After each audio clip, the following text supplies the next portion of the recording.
Om Mawignamastu Namosidam, Om Siddhirastu Tat Astu Swaha. How are you today, friends? I hope all of you are fine. Stay safe, stay healthy, and always stay at home. Dan semoga kita selalu dalam lindungan Ida Sang Hyang Widiwasa. Om Swastiastu. Kita bertemu lagi dalam video pendidikan agama Hindu kelas 3 dengan Miss Arya. Tujuan pembelajaran dalam video ini adalah mengetahui sifat Dewi Sampat pada sebuah cerita dan meneladani sifat Dewi Sampat pada sebuah cerita. Sebelum kalian melihat cerita dalam video singkat ini, Miss Arya akan mengulang sedikit tentang sifat Dewi Sampat. Sifat Dewi Sampat adalah sifat baik, selalu didasari oleh sifat dewa. Berikut adalah beberapa sifat baik menurut Bhagavad Gita. Lalu, apakah kalian masih ingat sifat Asuri Sampat? Ya, sifat Asuri Sampat adalah semua sifat yang tidak baik dimiliki oleh asura atau para raksasa. Jadi, hal-hal yang bersifat tidak baik adalah sifat raksasa. Beberapa sifat asura tertuang dalam kitab Bhagavad Gita.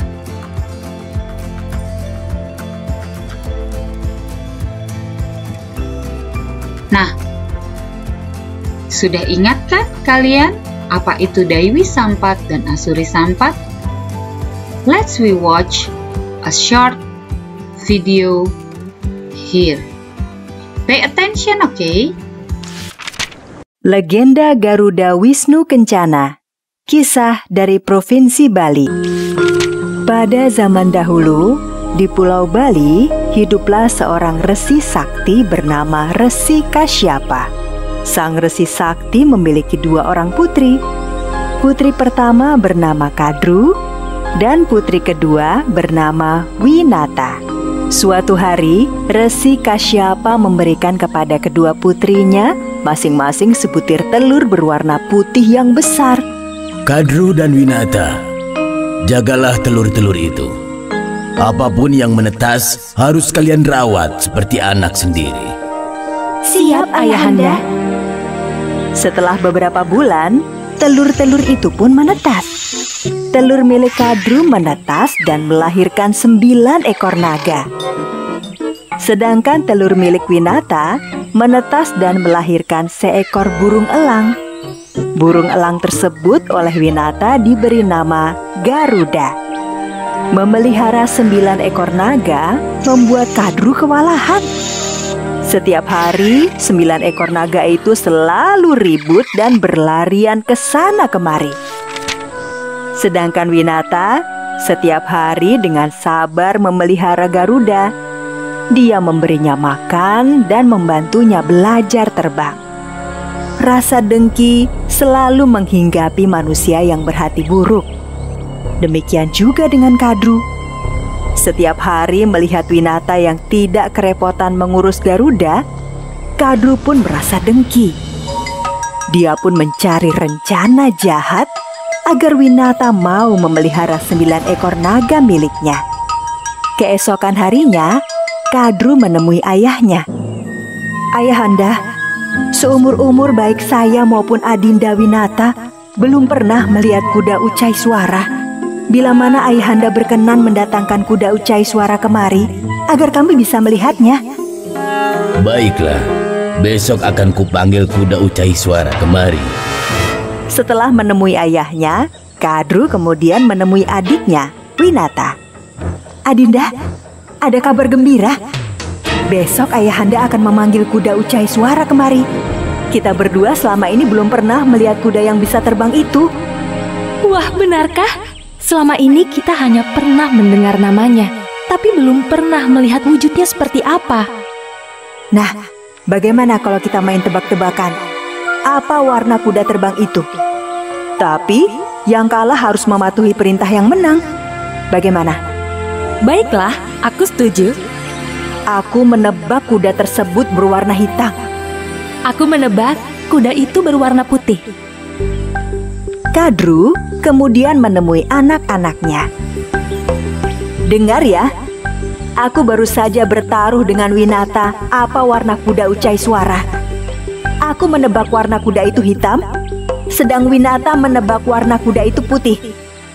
Aduh, Ibu, warna kuda itu putih. Tahu dari mana kamu? Aku tadi bertanya kepada kakek Resi.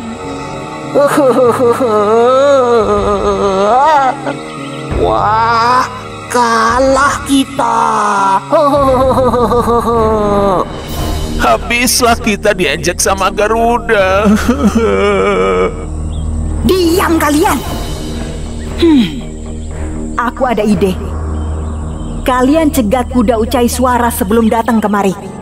Kemudian kalian sembur sehingga kuda itu berwarna hitam. Kalian mengerti? Iya, Ibu, kami mengerti. Keesokan harinya, kuda Ucai Suara dalam perjalanan menuju ke rumah Resi Kasyapa. Ketika masih dalam perjalanan tersebut, tanpa sempat disadari oleh kuda Ucai Suara, 9 naga menyemburnya.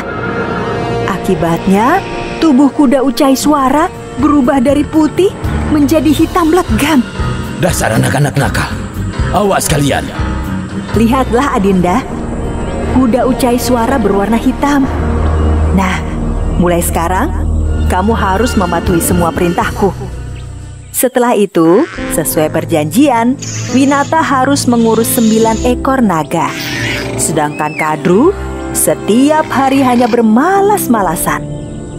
Selama bertahun-tahun, Winata harus memelihara 9 naga tersebut. Sampai suatu ketika, Garuda yang sudah dewasa bertanya kepada ibunya. Ibu, kenapa harus repot-repot mengurus 9 naga itu? Padahal mereka itu bukan anak-anak ibu. Winata pun menjelaskan asal-usulnya hingga dia terpaksa mengurus 9 ekor naga tersebut. Garuda yang mengetahui hal tersebut menjadi sangat marah. Pasti ini ulah licik 9 ekor naga itu. Aku sudah terbang ke kayangan dan melihat sendiri kalau kuda Ucai Suara itu berwarna putih. Garuda yang sangat marah segera menemui 9 naga. Mereka bertarung dengan sangat dahsyat. Aduh, ampun Garuda. Aku mengaku kalah. Aduh, sisiku terkelupas gara-gara cakarmu. Ibu, tolong aku. Garuda yang cakarnya sangat kuat dan bisa terbang mampu mengalahkan 9 ekor naga tersebut. Garuda, meskipun kamu bisa mengalahkan anak-anakku, bukan berarti ibumu bisa bebas. Agar ibumu bisa bebas, kamu harus membawa Tirta Amarta dan kau berikan kepada anak-anakku. Tirta Amarta adalah air keabadian.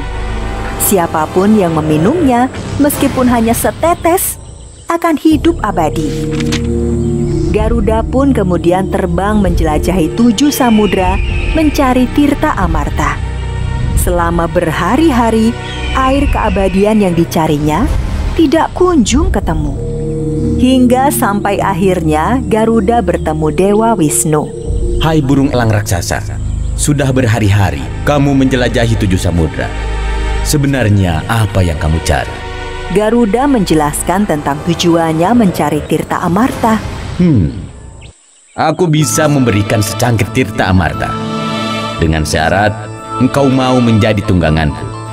Wah, kamu berhasil mendapatkan Tirta Amarta. Dengan ini kubebaskan ibumu. Ketika Kadru hendak memberikan cangkir berisi Tirta Amarta, tiba-tiba datang Dewa Indra dan merebut cangkir tersebut. Sebagian isi Tirta Amarta jatuh ke rumput ilalang yang berdaun tajam. 9 naga berebut menjilati rumput ilalang. Namun sayang, rumput ilalang yang berdaun tajam membuat lidah naga terbelah bagian tengahnya. Itulah hukuman buat kalian yang bertindak serakah dan suka memperbudak orang lain. Mulai dari sekarang, seluruh keturunan kalian akan memiliki lidah bercabang sebagai pelajaran bagi siapa saja yang berani berbuat sewenang-wenang di muka bumi ini. Garuda juga memenuhi janjinya kepada Dewa Wisnu. Garuda mengantarkan Dewa Wisnu ke seluruh penjuru bumi dan langit. Sejak itulah, Sang Garuda kemudian dikenal dengan julukan Garuda Wisnu Kencana. Bagaimanakah video singkat tadi? Siapakah yang memiliki sifat Daiwi Sampat? Siapakah yang memiliki sifat Asuri Sampat? Dan sikap apakah yang patut kita teladani? Kalian bisa menuliskan jawaban kalian pada lembar buku agama kalian. Setelah selesai, kalian bisa menyerahkan kepada guru agama kalian, atau jika kalian masih belum mengerti, kalian bisa bertanya kepada guru kalian. Terima kasih sudah menonton video pembelajaran pendidikan agama Hindu. Semoga video pembelajaran ini bermanfaat untuk kita semua, untuk anak-anak Hindu yang hebat dan semua yang menonton video ini. Miss Arya tutup video ini dengan doa.